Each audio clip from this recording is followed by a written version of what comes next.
Alors, on va maintenant aborder ceux qui sont concernés par des produits qui se déclinent en plusieurs versions. Alors, on va reprendre notre exemple de site de miel, les ruches de Béa. Et là, on a un cas où ça s'y prête fortement, puisqu'on a du miel de fleurs d'été. On a créé un produit pour un pot de 250 grammes à 5,50 €. Et il se trouve qu'on a aussi des pots de 500 grammes. Donc la question va se poser. Comment faire? Est-ce qu'on recrée un nouveau produit, pot de 500 grammes? Mais alors du coup, ça va être les mêmes photos, ça va être la même description. C'est pas forcément l'idéal, même pour la personne. Effectivement, pour chercher, la taille du pot qui change. Ouais. Exactement.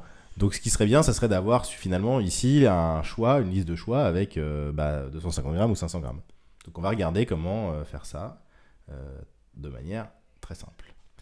Donc on revient dans notre espace de gestion du site.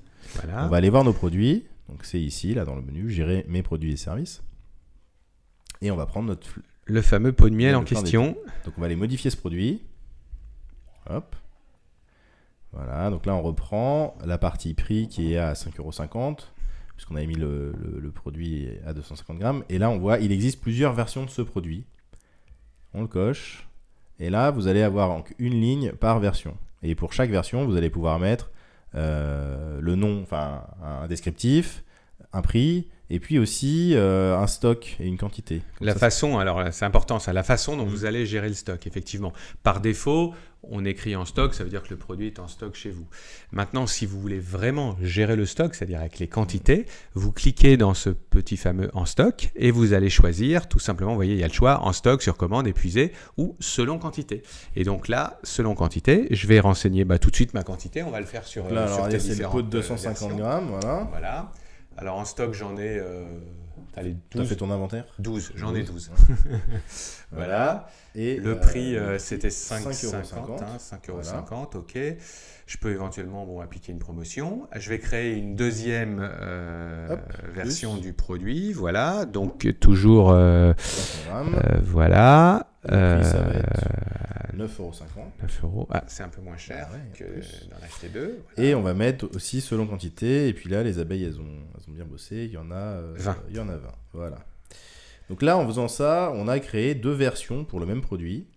Et vous allez voir qu'on va pouvoir sélectionner du coup notre version avant d'ajouter au panier. Voilà, donc là, si maintenant on passe sur le site. Donc on rafraîchit la même page. Hop. Et là, bingo, choisissez une version. Voilà. Donc à là, partir. Si vous voulez, alors, essaye là, si tu veux ajouter au panier, tu ne vas pas pouvoir le faire sans avoir choisi ta version. Il faut que je sélectionne une version. Bien sûr. Voilà, donc, et tu choisis une version. Alors, on va prendre un pot de 500 grammes parce qu'on est gourmand. Voilà, okay. Et on est passé à 9,50 €. Vous avez vu le prix aussi, il commençait par à partir de, et là, du coup, maintenant, c'est 5,50 € si je prends celui-là, et 9,50 € si je prends celui-là. Et donc, j'ajoute au panier, ce coup-là, ça marche, et je vais voir mon panier, et on est bon.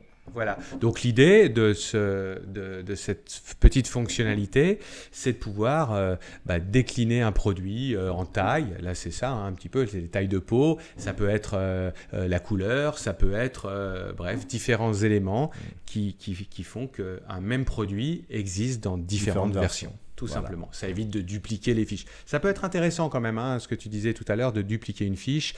Si c'est le même produit, mais qui est vraiment différencié par un élément important, d'un point de vue référencement, ça peut être intéressant d'avoir deux fiches. Si c'est juste la taille du pot. Si c'est une taille, ou là, on va se retrouver avec des descriptions strictement identiques, c'est pas intéressant. Vaut mieux vraiment utiliser cette gestion des versions qui, en plus, vous permettront d'aller beaucoup plus vite sur votre catalogue produit.